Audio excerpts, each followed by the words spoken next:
is the Wandering Mike.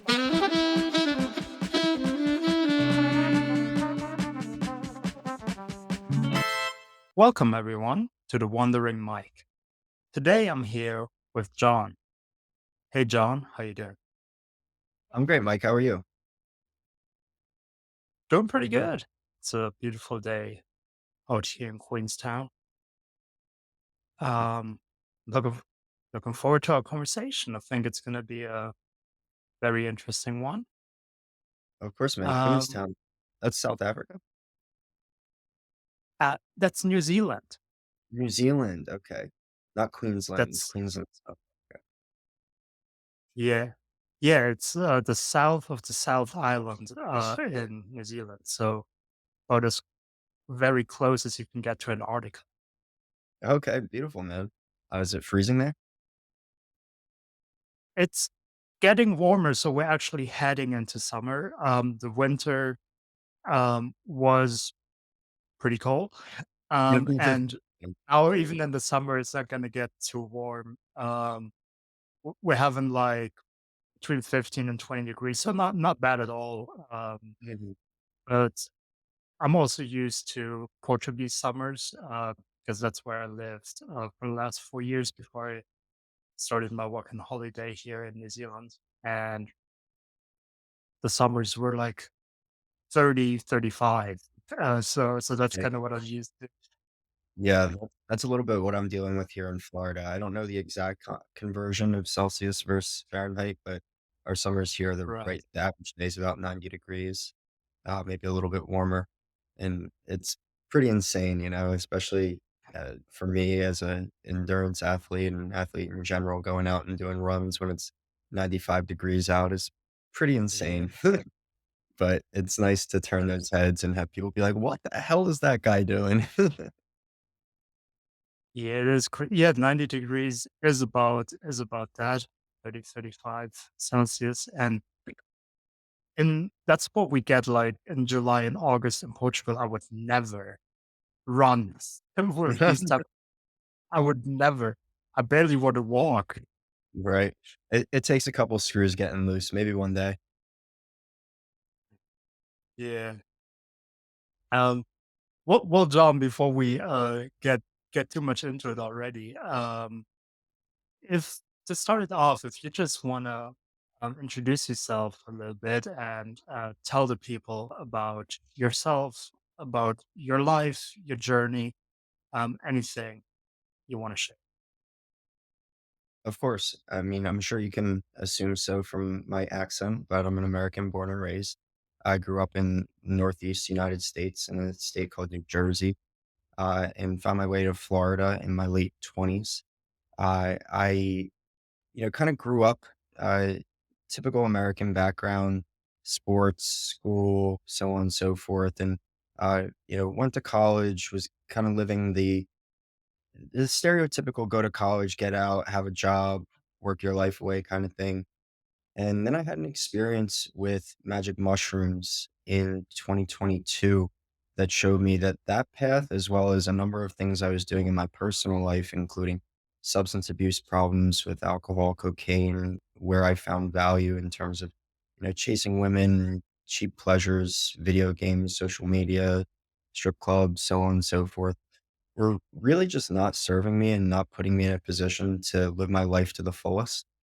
And so I took those learnings that I received in my experience with psilocybin mushrooms and decided to make a change for myself. And after about a month of looking at myself, deciding what pieces of me needed to leave and which ones could stay and what needed to be reworked, I looked at myself and said, oh my God, I just made the most incredible transformation for my own life.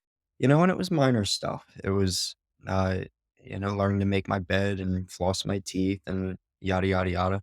But those little changes just started to compound and compound and compound until I got to the point where I found myself this year, now 2 years removed from the experience that I had with psilocybin mushrooms, having published my book detailing the experience. I quit my full time job to start my own business, which I named Get Psyched Fitness. And I continue to challenge myself in new and interesting ways, starting with these obstacle course races called Spartan races that I did my first one last year, around this time, and then continued to do, 2 more Spartan races within the year, a triathlon and a 46-mile ultra marathon, here in St. Petersburg, Florida, called the Pinellas Trail Challenge. So, I've just That's consistently found ways to challenge myself and push the boundaries on what I think is possible for myself. right. All that sounds very interesting, and definitely want to talk about all of that.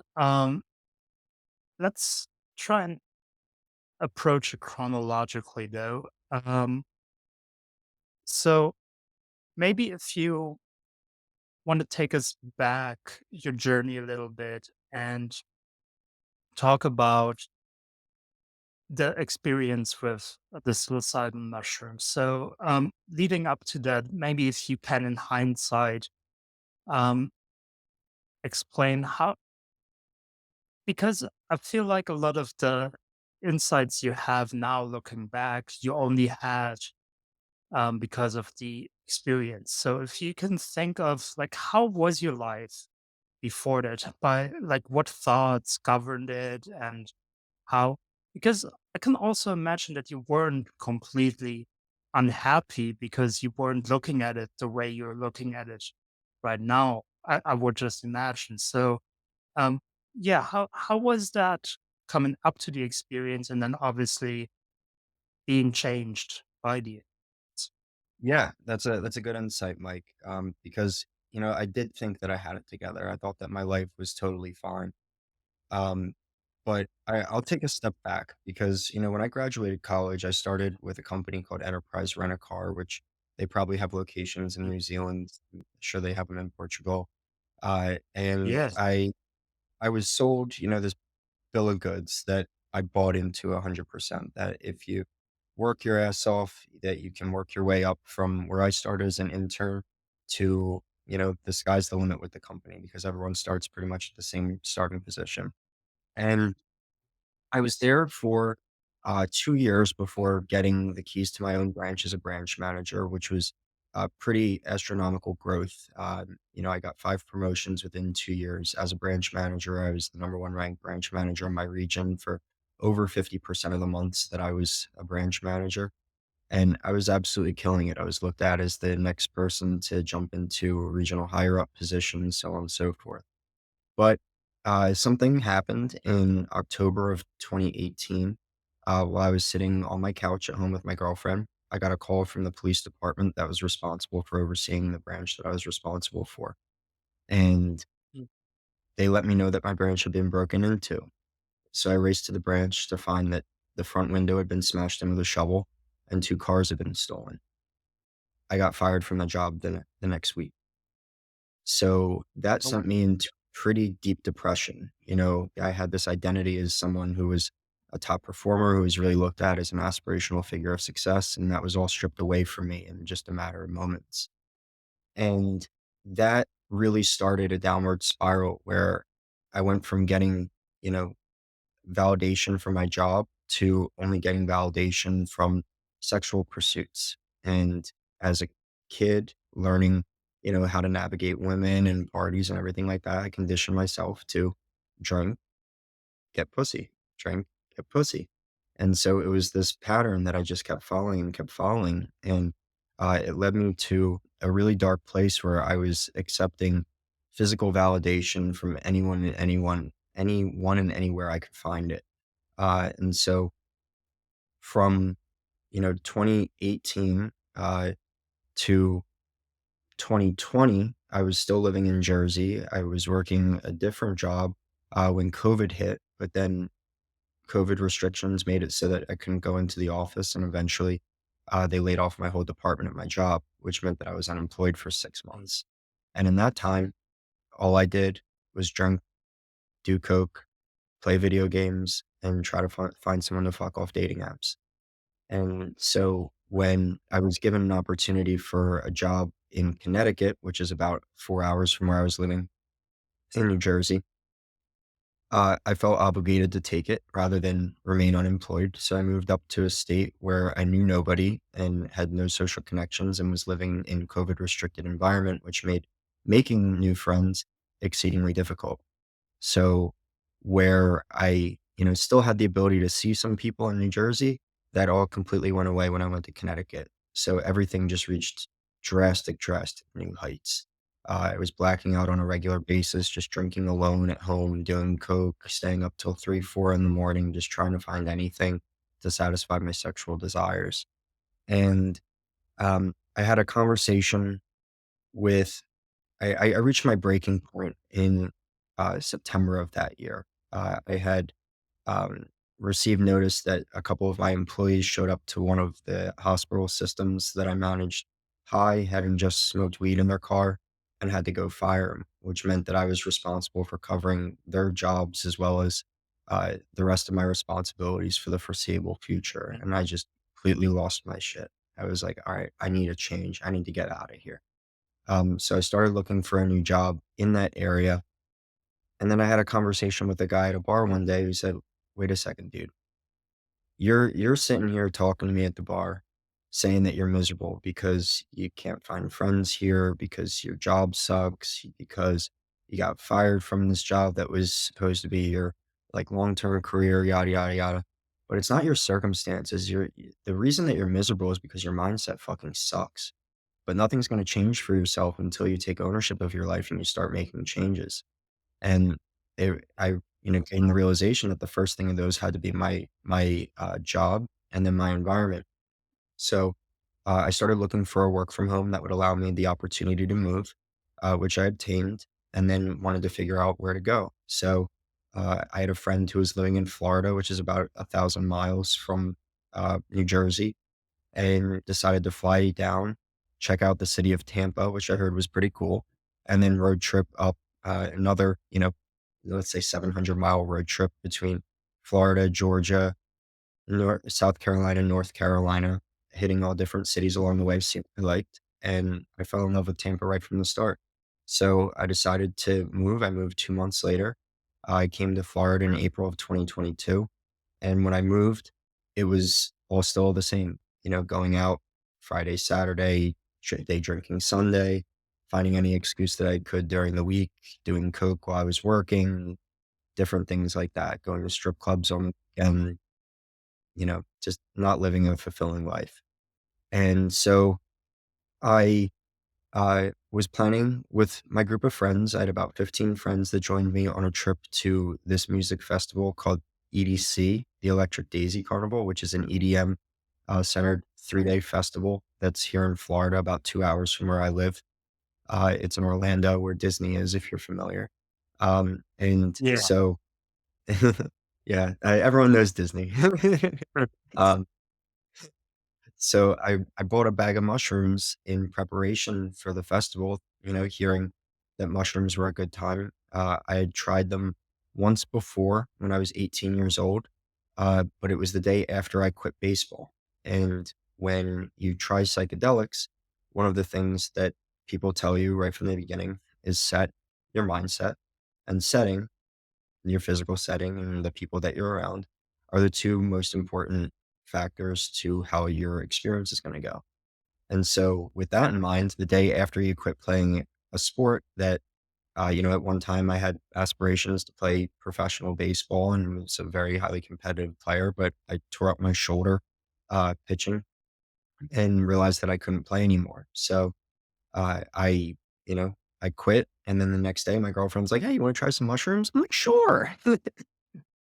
I found I found a full-length mirror in a dark, dingy basement, and as I looked in the mirror, I saw a 6-year-old version of myself staring back at me going, "John, why'd you quit baseball? You were supposed to be a major league player. What's wrong?" And I had to break the news to him that that version of me was dead and gone, and I had to move on, and that was an extremely, emotionally powerful experience that I got traumatized from more or less. So mushrooms weren't something that I felt comfortable trying again. But after a decade, I'd heard a number of good things. I'd seen some documentaries positioning psilocybin as, a positive thing and was like, you know what? Just because I had one bad experience doesn't mean that it's all bad. Let me try this again. So I got that bag of mushrooms in preparation for the festival and started out small. Are you familiar with the dosing of psilocybin mushrooms and what the different dose levels really get you to? Um, I am vaguely familiar, but if you just want to explain it a little in more detail for the people as well. Yeah, sure thing. So, the base level is what's called microdosing, and microdosing is very common in today's culture.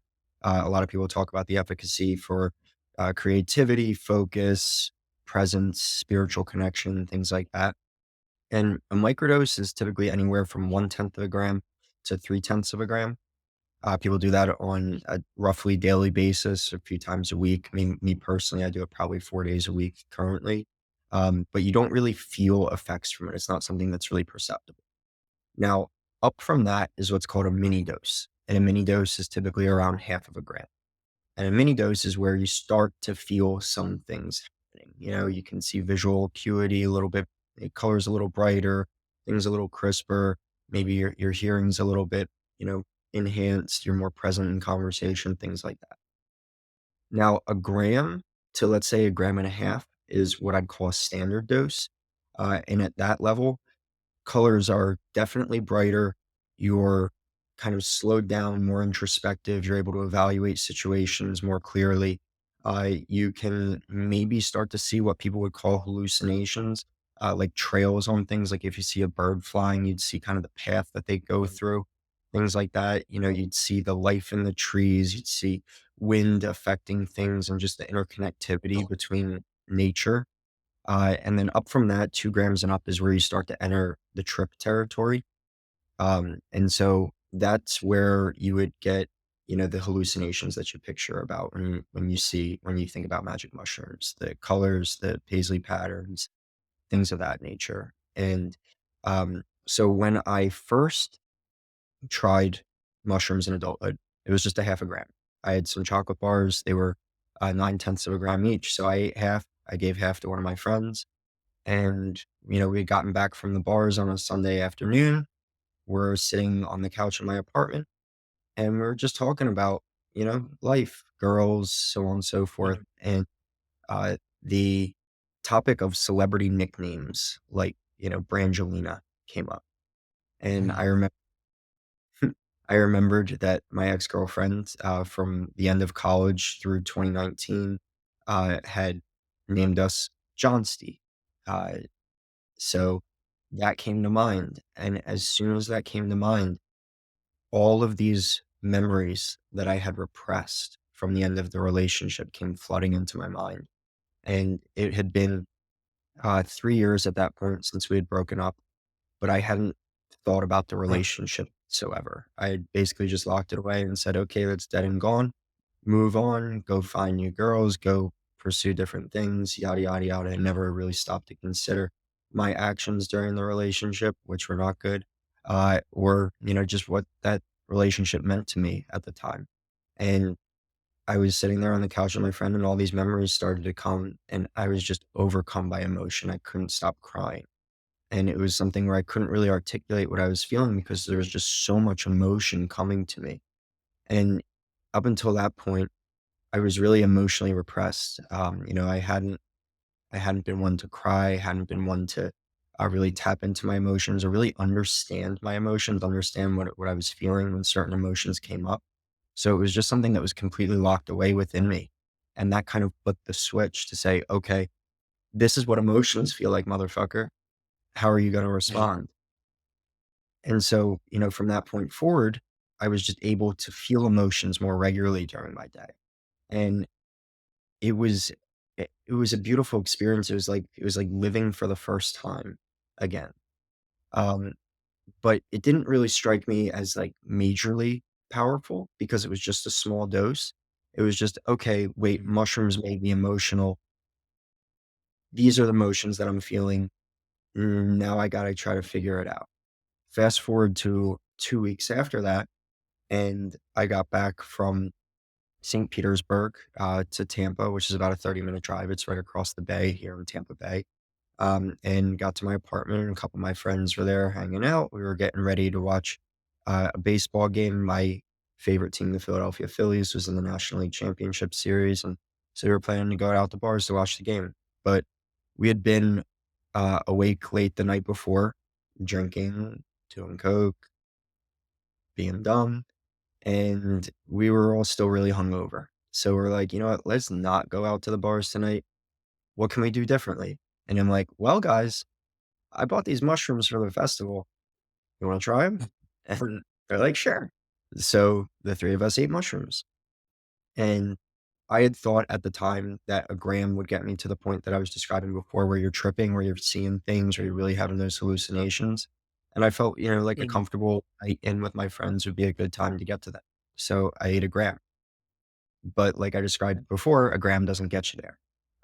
Instead, I saw, really crisp visually. I was present with my friends, but I didn't really feel much in terms of like an overwhelming, oh my God, this is what mushrooms are supposed to feel like. So, the game ended and we walked out of my apartment down to what's called the River Walk in Tampa, which is this like 3 mile long boardwalk that goes over the edge of the Hillsborough River that runs through downtown Tampa. And as I got down to the river was the most beautiful thing I'd seen in my entire life. It just sparkled with life, and I could see the life in the water, in the moon reflecting off the water, the stars, the lights from the buildings, all of the people, and just so much calm presence, happiness, joy. And it was the first Right. time that I'd ever not been anxious, not been depressed about the things that had happened earlier in life, whether it was getting fired, my girlfriend of 5 years leaving me, you know, this time I spent in Connecticut and all of the, really dark nights that I had there. And I just gained acceptance for it. And I said, you know what? That all happened, but I'm here now. And where I am is in a beautiful place with great friends. I have, a stable job. I have a great apartment. I'm well liked. There's nothing about my life that I should be anxious about, that I should be depressed about. I have life and I went through all these things that brought me to this point and made me who I am. So now I can look at life and I can choose to be what I want to be from this point forward. And from that night forward, it was like a totally different lease on life. I was just going about things differently. Interactions with, cashiers at the cash register were more present. I would ask people about their day and actually care about hearing the response. I would call friends and have conversations on the phone and tell people that I love them and really just embrace being alive and the gift of life. And then, after about a week and a half of, going through life in a totally different direction, going out to bars and having water instead of a beer, um, hanging out with friends and not feeling the need to do cocaine. I saw a post on Instagram that read, "Single dose, new study finds that a single dose of synthetic psilocybin cured depression in 90% of patients." And I'm like, "Oh my God, Right. I just got fixed." And it was this huge aha moment where I'm like, "Oh my god, that's what happened. That's why I've been so happy. That's why life has been so good. That's why I have control over my emotions and my decisions, and I'm being a better person, and I'm doing all of these things that I told myself I wanted to do for so long and haven't had either the courage or determination to do." And it was little stuff. It was making my bed, it was flossing my teeth, it was taking out the trash when it needed to be taken out, washing dishes, doing my laundry in a timely fashion. But there's so many little things that I had done wrong so many times before that I now had the ability to say, "Hey, wait a second, how I've been going about this doesn't make sense. Let me do it a different way." And it was like my brain got completely reworked in just that one, 2 small instances with psilocybin. Yes. And so, it kind of reached that point where I'm like, "Oh my god, this is incredible. Life's incredible." But I still hadn't tripped. And and so one Saturday night, November 5th of 2022. It was the Saturday before I was supposed to leave for EDC, and again, still hadn't tripped, and my friends and I were playing Mario Kart, and, uh, me and my friend Jacob were tied 5 races to 5, after 10 races, and we go, "Okay, one last race, let's put a bet on it." And so I was like, "All right, let's do $50." And he's like, "No, loser has to bite the biggest cap off the biggest mushroom in the bag." I'm like, "All right, game." So I lost. Maybe it was fate, maybe it was intentional, but regardless, I Yeah. lost and I bit the cap off the biggest mushroom. And, it kinda started the way that the night 2 weeks before had started with, just a calm presentness. I was, more aware of the conversations with my friends. I was able to read body language more accurately. Um, I was able to see the life in the trees and energy emitted from all living things, whether that's a bug or a squirrel or a bird or what have you, or a tree. I could just see the energy and I could feel the life and everything. And I could feel how connected we all are. And then my friends left because it was 1 AM. Um, and so they left and I was peaking at this point. And I'm like, "Oh my God. All right, everyone's gone. What now?" So I lay down on the couch in my apartment and was just chilling out. And then I closed my eyes and it hit me. And I went up into the universe. And it was like I was looking at myself down on a chart with me at the center and every life that I've ever touched connected to me on a spider chart. And there was energy pulsing between me and everyone else on this spider chart. And, connections to my parents, my siblings had very strong connections, really thick webbing. There was energy flowing between, showing, basically that we had maintained the connection, that I cared about them and they cared about me. And this energy was flowing reciprocally between the two of us. And then there were connections with friends, some old friends who, I still tried to reach out to, but they weren't really reaching out to me. And so it showed energy coming from my end, but not from theirs. And then I saw connections where it had been, a deep friend from earlier in life that we hadn't talked in some time. And it showed pretty much dead connections, but slow energy going throughout, essentially showing that if we still wanted to engage that connection, that it would still be there. And then I saw the connection that connected me to my ex-girlfriend. Her name was Christy. And when I saw the connection that connected me to Christy, it had really thick webbing, showing how close we were, how tight we were. But there was only energy coming from my end because it had been reignited those 2 weeks before. And I was showing energy coming from my end, but nothing coming from her end. And I had remembered in that moment how I had tried to reach out to her after that moment where I remembered Johnsty, and she ended up blocking me after I messaged her. She didn't Wow. respond. She just blocked me. And I thought about, the amount of pain that I must have caused her. I had cheated on her a bunch. I lied to her about cheating on her. I was, uh, just a bad person. I was just a bad person in a number of ways. And, I thought about all the pain that I must have caused her. And as I thought about that, it was like I went into her body and could feel that pain, and I could feel the immense amount of anguish that I caused her just thudding through my body, just pain, pain, pain, emotional distress, and it all kind of just poured out of me in this moment where I cried and felt deeper emotion than I've ever felt in my entire life. Um, but through that experience, gave me the clarity to realize that we had both become very different people at the end of our relationship, and that the relationship wasn't right at the end anyway. So, it gave me, the peace that that was over and that I could move on.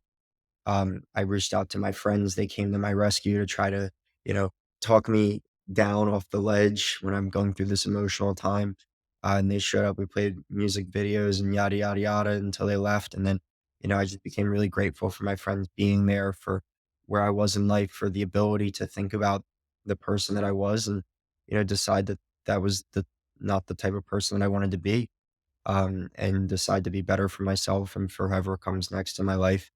And so, that became a really powerful emotional experience where not only I realized that, but I also realized, how badly I miss being loved.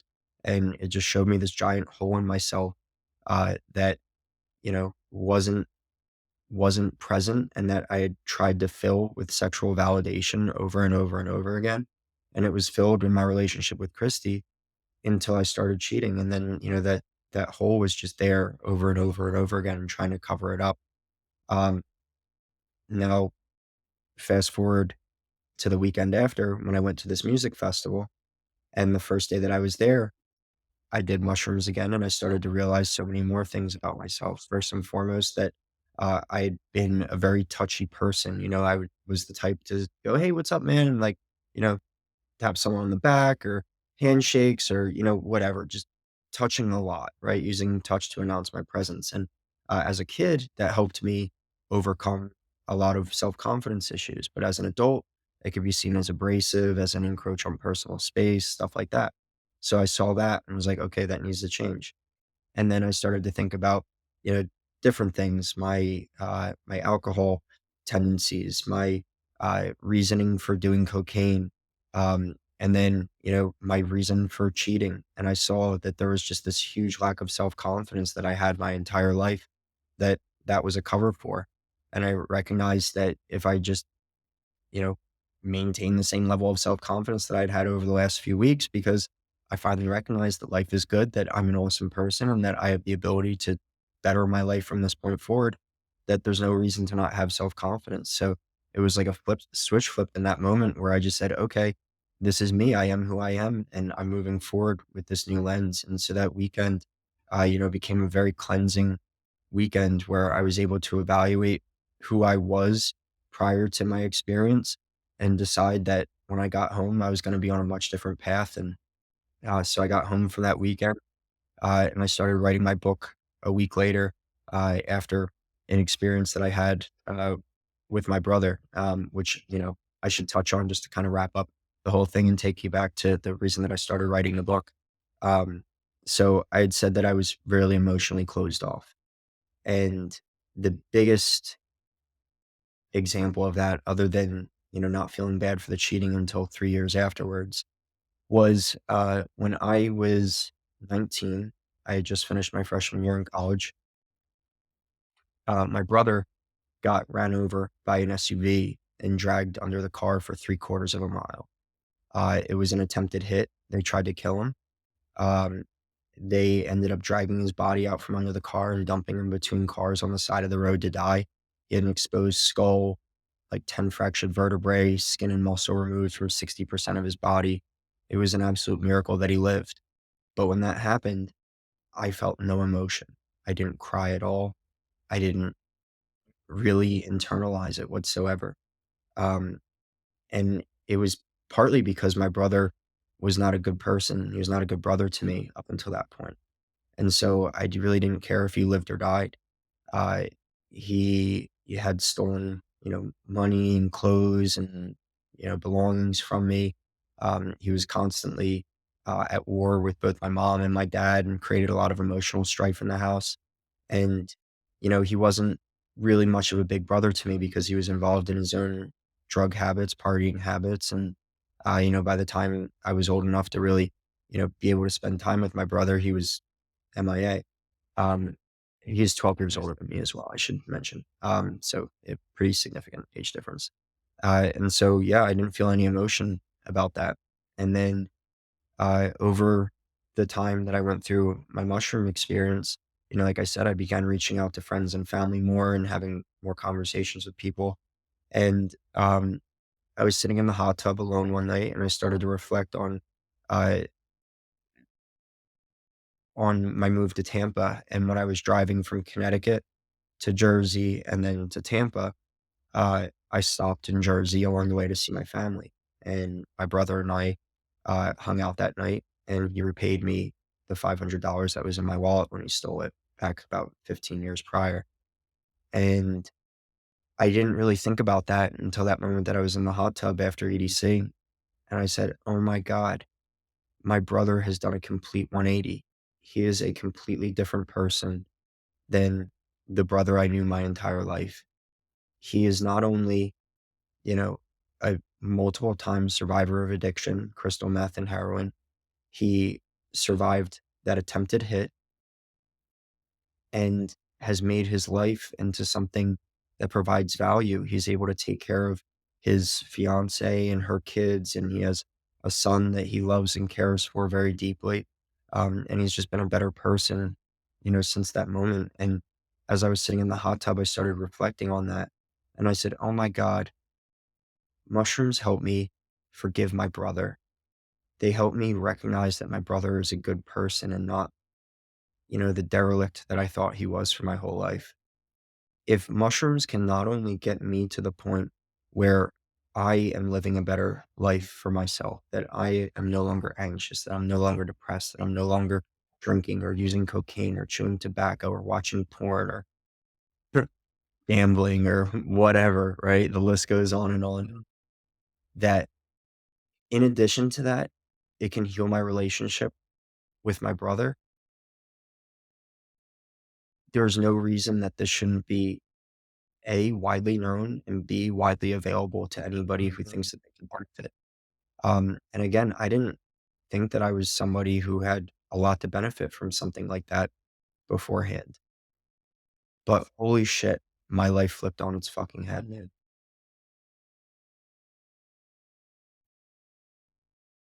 Yeah, that's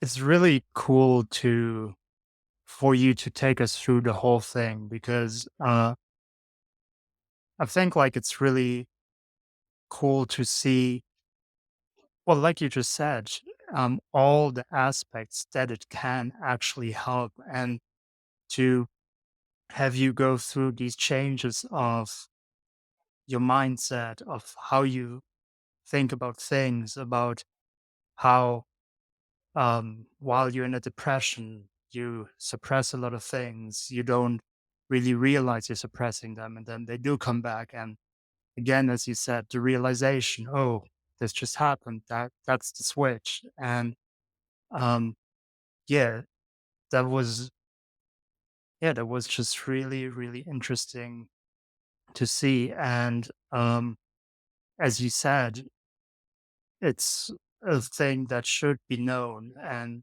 that is basically when you wrote the book, and that is what you're trying to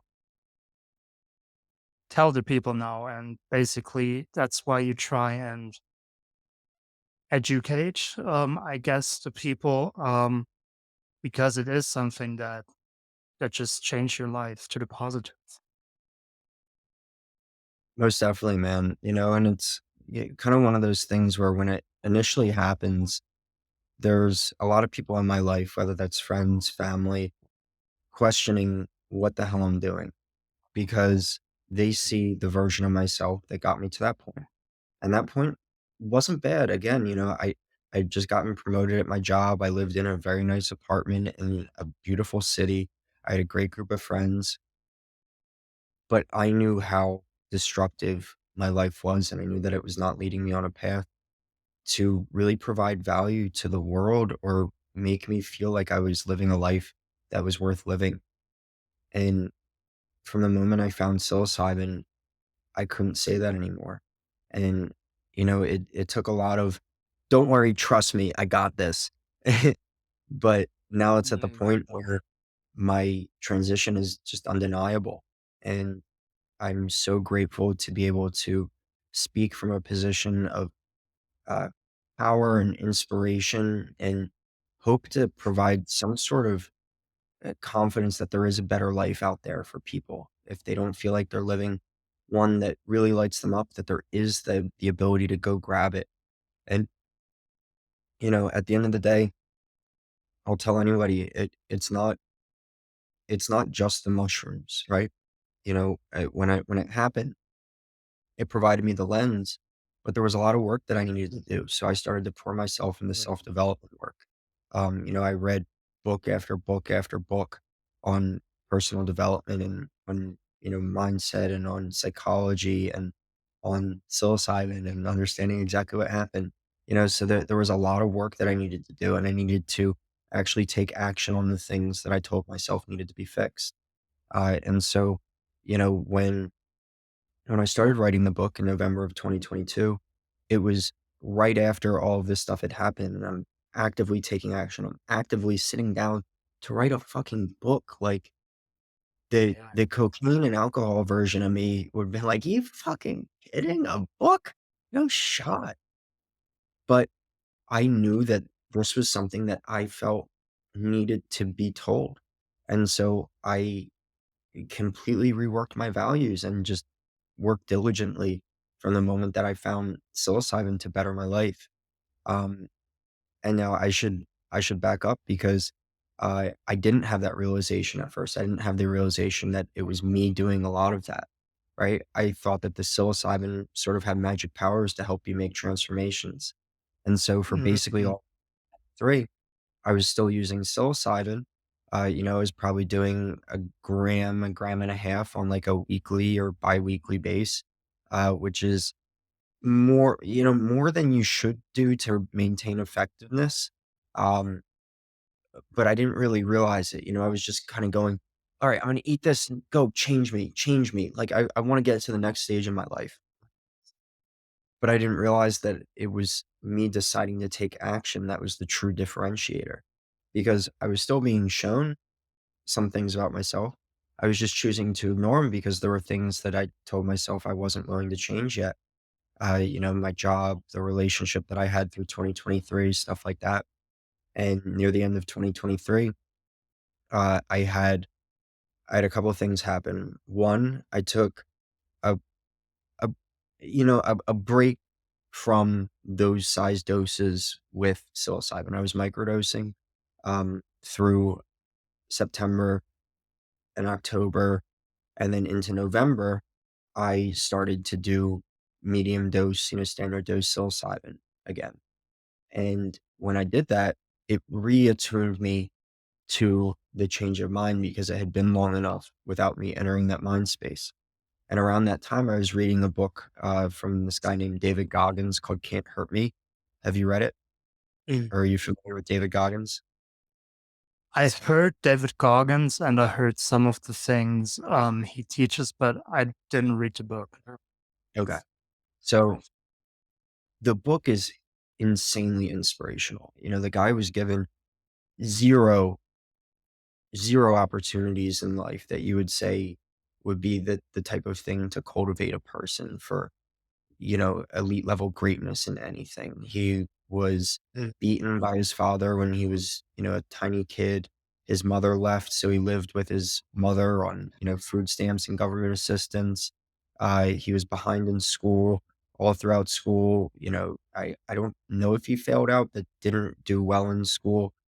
Tried to join the Air Force, failed. He was working as a pest control guy making, I think he said like 20 or $30,000 a year. And he was 24 years old and was like, you know what? Fuck it. I'm done with it. And at the time he was like 310 pounds. He needed to lose 100 pounds in 3 months just to have an opportunity to join the Marines or the Navy SEALs, excuse me. Um, Lost 100 pounds in 3 months. And then proceeded to make it through SEAL training after 3 tries, and on the 3rd try, he fractured both of his shins and had to complete the last 2 or 3 weeks on 2 broken shins. Wow, Yeah. it's So, crazy. that kinda struck me, that level of determination, and at the time, I was, just starting to, uh I not just starting to, I had, there was an upcoming Spartan race. You remember how I said I started doing Spartan races last year? Yeah. So there was a Spartan race that was about an hour and 45 minutes from me, and it was on the day of my 31st birthday. And so, Mm. when my girlfriend asked me, "What do you wanna do for your 31st birthday?" I was like, "Well, there's a Spartan race I've been thinking about, but I want some friends to go with me." So I reached out to a few friends. They were like, "Yeah, we'll go." Send them the sign up link. They don't sign up. A month later, beginning of November, "Hey, guys, still plan on going? Cool, let's get Mhm. tickets." Wow. It was, like, 2.5 weeks before the race, and I'm like I'd started listening to Goggins at that point, and I'm like, "You know what? Fuck it. I wanna do this for me. Let's sign up, and let's sign up for the hardest one."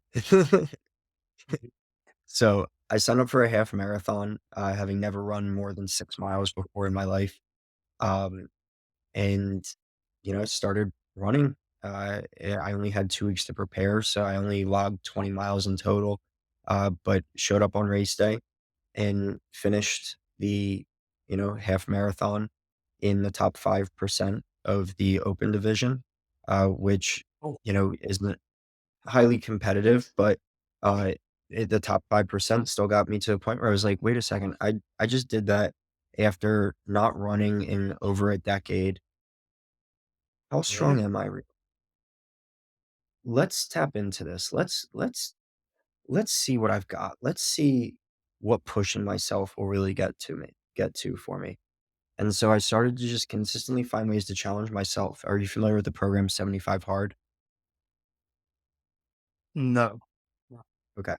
So, when I when I had my realization at EDC about alcohol, it was that I was binge drinking like a motherfucker and that getting drunk made me the worst version of myself. So I told myself that I wasn't gonna get drunk anymore. But I would still go out with friends, I'd still have a few drinks, just I wouldn't get drunk. And excuse me.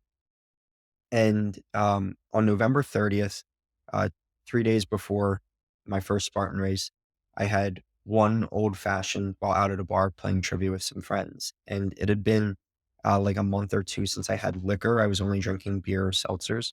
And the liquor gave me the worst headache I could imagine. It fucked up my stomach. And then I was anxious for 2 days afterward. And I'm like, "Okay, if this is how I feel after one drink, how long had I been blind to that? And I'm not Mhm. putting this shit in my body anymore." So, I went 38 days past my birthday, Christmas, New Year's without a drink, and then on January 5th, there was a block party here in the city, and so I met a friend and I had 3 beers. I was like, "You know what? I've shown myself that I have control over my drinking, I can have a couple beers." And I did, but it was $40. I felt like shit the next day, and it didn't do anything for me. So I'm like, "You know what? Right. This doesn't have a place in my life. I wanna do life without it." So I started to do the program 75 Hard a week later. And what 75 Hard is it's 75 consecutive days. If you miss 1 day, right, you have to start back over at day 1, and you have Right. these tasks to complete. 2 of them are workouts. 1 one must be outdoors, and they need to be a minimum of 45 minutes each. So you could do, like, a gym session and an outdoor run, a bike, yoga, pickleball, Right. whatever, right? You could go for a walk, whatever your workout is. But you have to do 1 outdoor workout, at least 1 outdoor workout a day, and they both need to be 45 minutes. You have to drink a gallon of water. You have to read 10 pages of a nonfiction book. And you have to, stick to a diet consisting of no alcohol, which is why I picked the program, and no cheat meals. Yeah. And so I said to myself, if I can make it through 75 days of this, I'm gonna prove to myself that I don't need alcohol in my life, and this will be the start of my life without alcohol. So I decided to challenge myself with 75 hard, and the program was so unbelievably transformational for me in so many ways. Just from a determination and diligence standpoint, there were nights where I had to chug a third of a gallon of water before going to bed. There were nights when I had to start my second workout at 4:43 in the morning. Um, there were nights, mornings where I had to get up really early to make sure that I got a workout in before going to do whatever I needed to do for the day.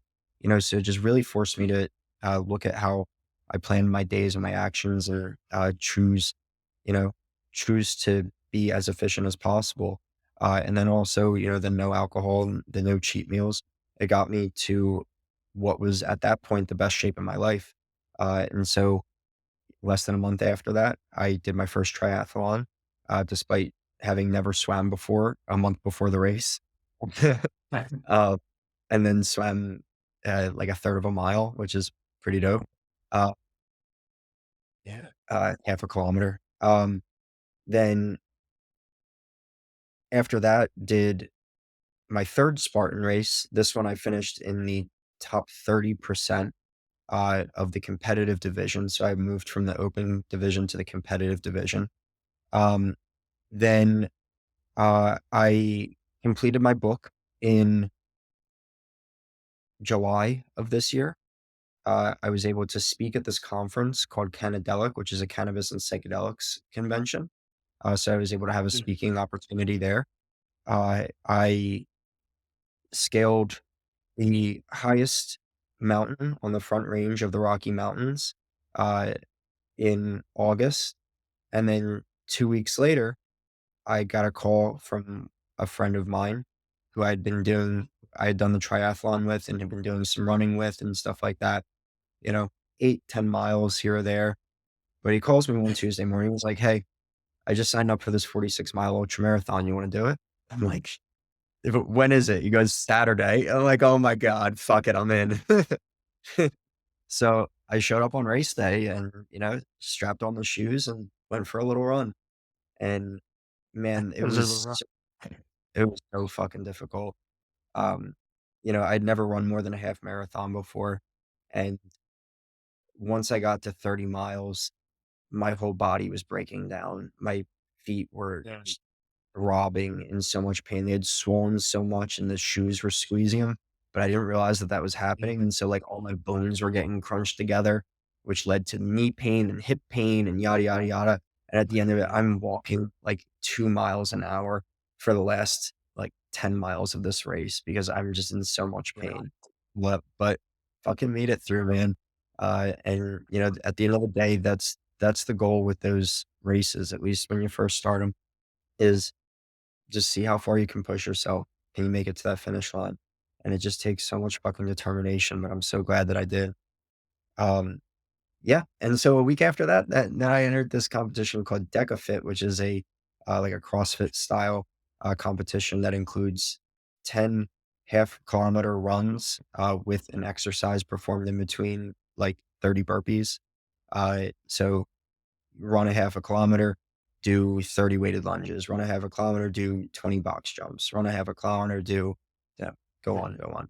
And I finished with a time that put me in the top 100 in the world in my age group.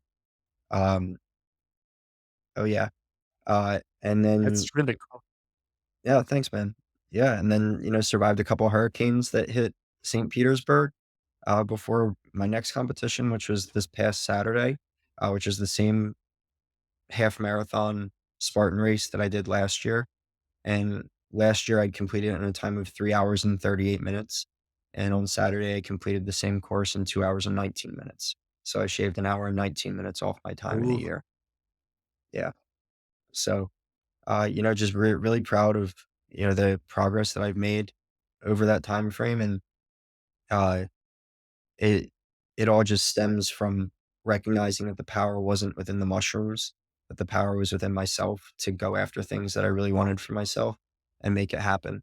And so, at the end of the day, that's the story behind my book. That's the crux of it, right? Is that the mushrooms provided me the opportunity to make incredible changes for myself, but it was me that took the opportunities and made them happen.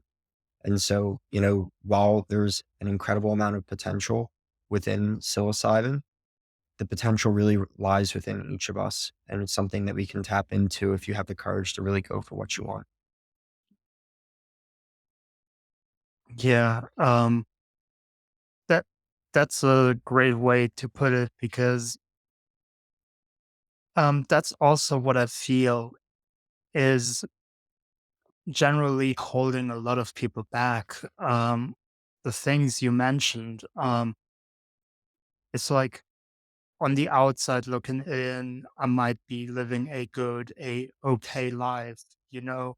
And then even if you are um giving this lens and you're seeing, oh, maybe there is big potential, it obviously is scary. because it's an uncertain potential, and what you have as an okay-ish life right now is a safe thing because you know what you're doing, you know it's what you're used to. Um, so that's what I feel like it is for a There's a lot of people. It's scary. there's a quote that I remember hearing, probably butcher it. Uh, "What is the price that you'll accept to give up on your dreams or to give up on who you're supposed to be?" Right? That's what a salary is. Right. It's a trap for a lot of people, man. And, it's all about what you value in life, right? What do you wanna get out of life? And before I found mushrooms, my values were that I wanted to enjoy myself, right? If you asked anybody what I wanted to do, all I wanted to do was have a good time. I wanna, travel, I wanna go to sports games, I wanna, go drink and party and fuck a bunch of girls, and that's life. That's what I'm supposed to do. And when I had this perspective shift with mushrooms, I realized, no, what I'm supposed to do is help people make their lives better. Help people. And I got that message on my final day at EDC. It was okay. You've you're okay, right? You're safe. You're fine. Make other people's lives better. And the first way that I discovered how to do that was just by writing about my experience because I felt like my experience could help make other people's lives better. Um, and then,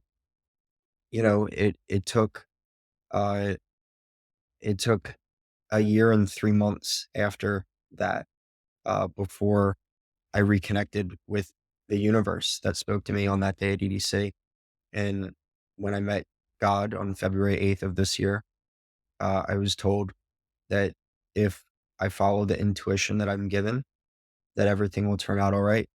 And it was at that moment that I realized that I needed to quit the job that I entered this year with. I was director of sales for a company, and I recognized that it just wasn't who I was supposed to be, and that I needed to go for the things that really mattered to me.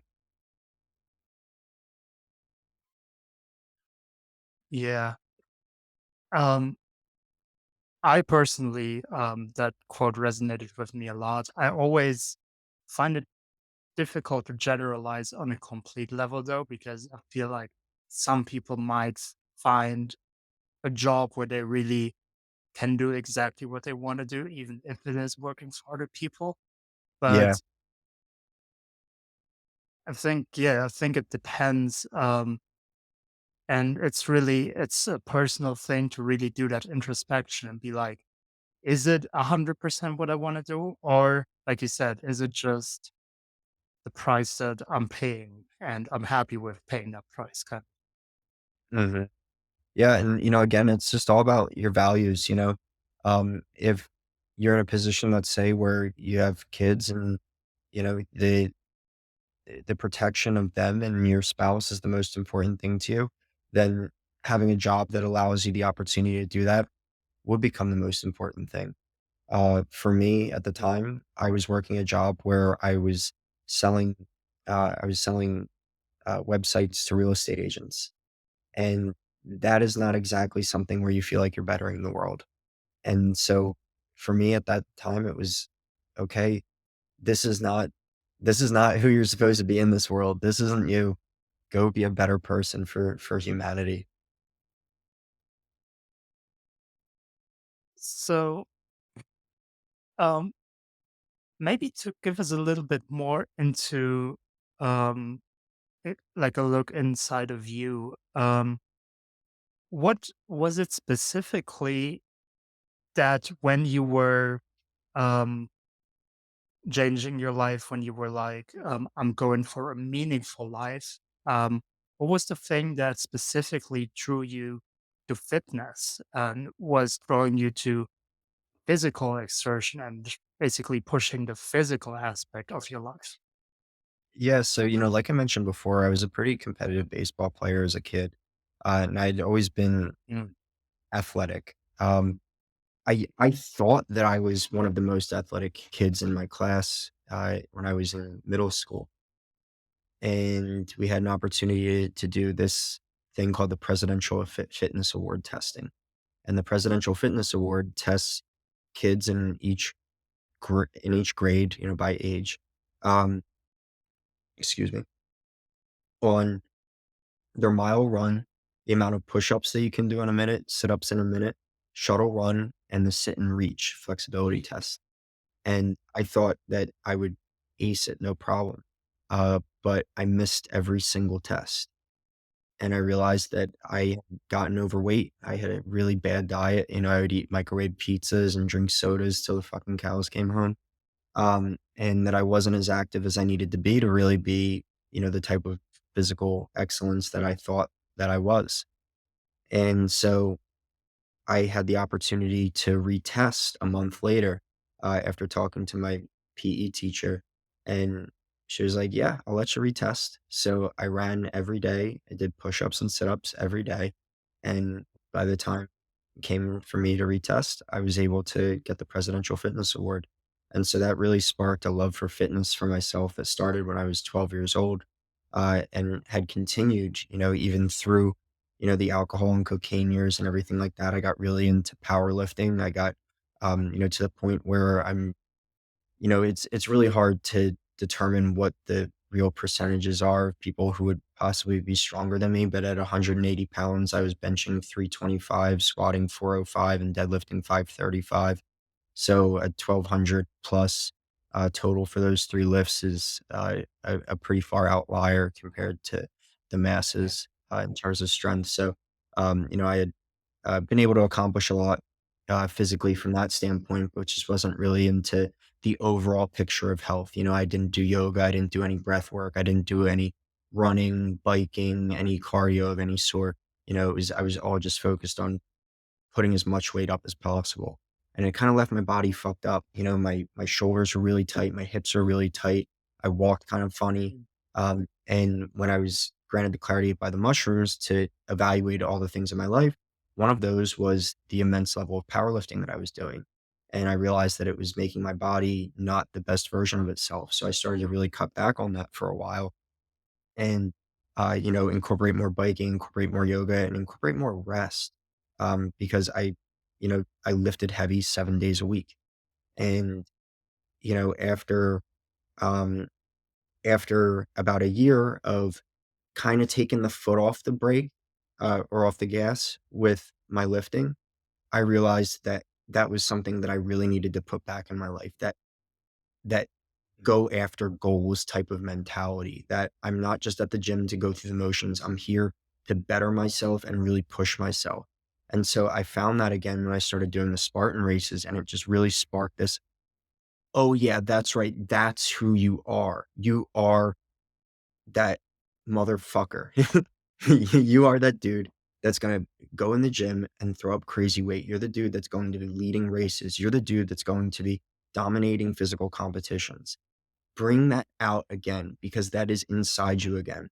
And I started to bring that out in that first Spartan race. And, when I had that moment of reflection where I met God, uh, I realized that that was who I am, and that's how I needed to bring myself to the world by inspiring others through physical fitness to make better changes in their life. Yeah. That's actually where I was gonna go with the next question as well.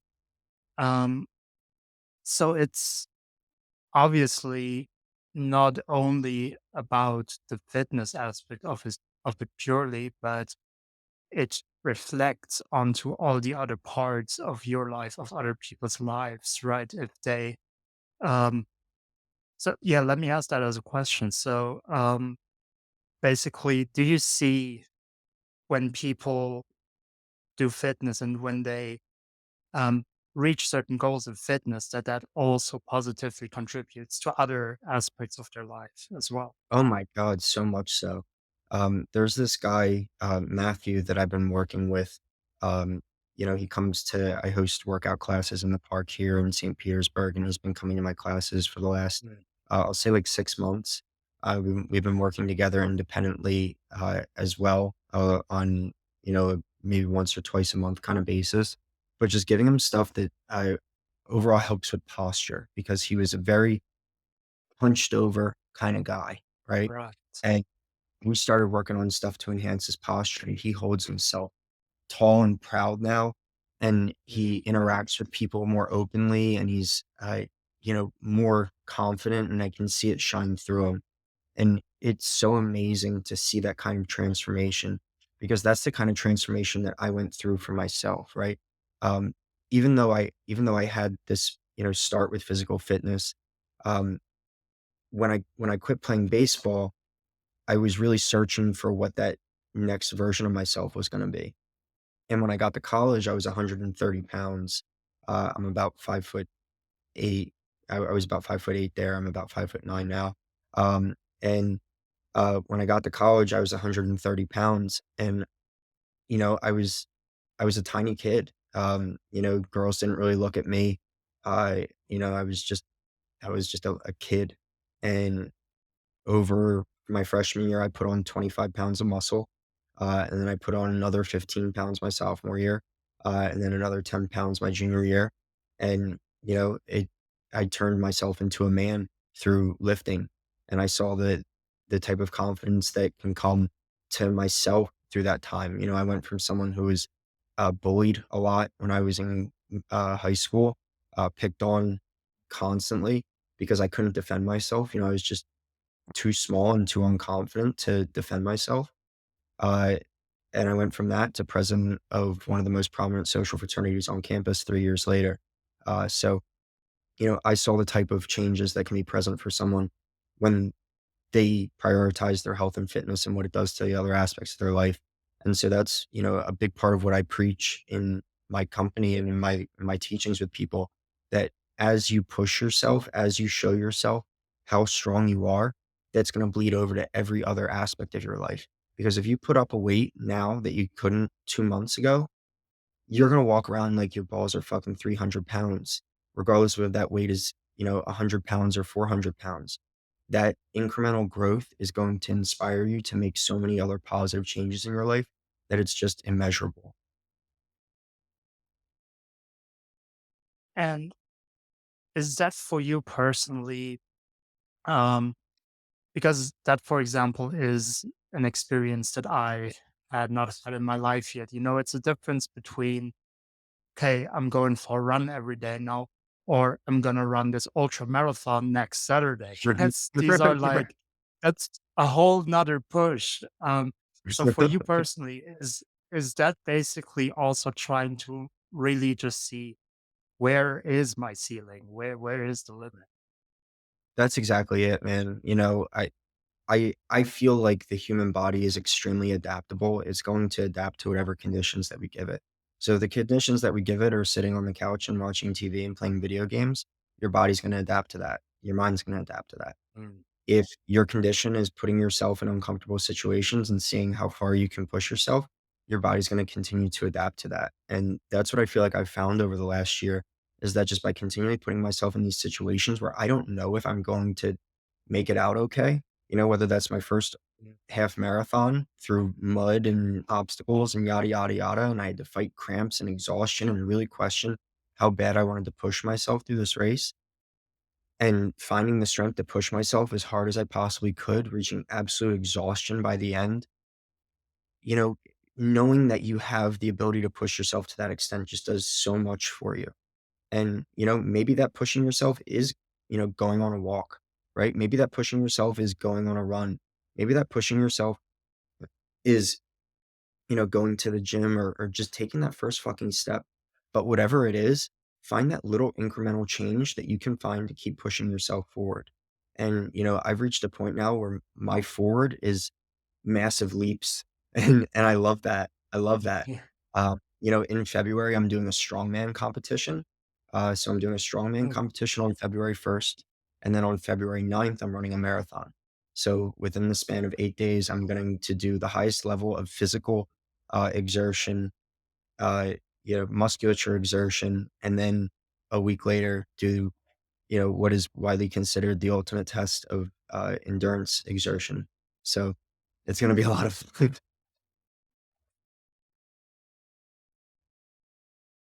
it's it's just great for me to see your passion when you talk about these things. And that yeah, that's what makes me happy because it's like it's not like, oh, he's crazy, but no, he's actually it's great. It's sincerely great to aim for these things and yeah, just like you said, go forward, leap forward, and just always looking for that next step. That's it, man. What can you do to push the needle? There's the whole 1% every day leads to incredible results. And, you know, I fucking started making my bed 2 years ago. Yeah. Um, well, I feel like we might just repeat some of the things you said, but a thing that I always like to ask at the end is right now, what do you think people in this world need the most?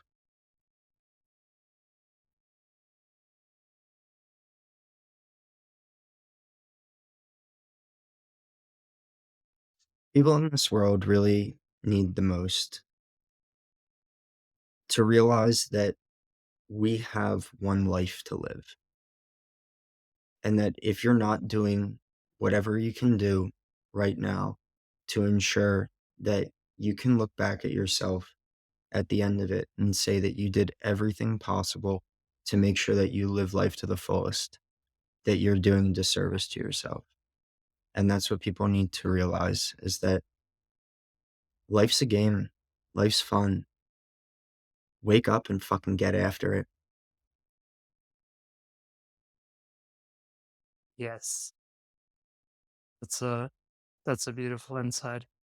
Um, well, John, I appreciate you so much. I appreciate you sharing your journey with us, and with that, um, a lot of insights that people can take things away from. They can see themselves. They can be like, um, and that's what I see when I hear your story. A lot of inspiration. A lot of people see, okay, now I'm gonna do my steps. Now I'm gonna do my next leaps, next ways forward. So, for all the people that are as intrigued by what they just heard as me, if you just want to let us know where people can get in touch with you, where can they see the stuff you're doing, the stuff you put out online, your book, obviously. Where can we find all these things? And then obviously, I'll put all the links in the description as well so people can easily find them. Yeah, appreciate it, Mike. So I can be found on Instagram at Johnny B, JohnNniebe, on X, Twitter at psilocybin, psilocybin, fit, psilocybin fit. And you can find my book on Amazon. It is called Your Mindset is Your Reality, a firsthand account of the positive effects of psilocybin on mental health and addiction. Very cool. Um, yeah, thank you for the conversation, John. Thank you for your time, and I hope you enjoy the rest of your day, man. Beautiful, Mike. Same to you, brother. Thank you. And with that, bye, everyone.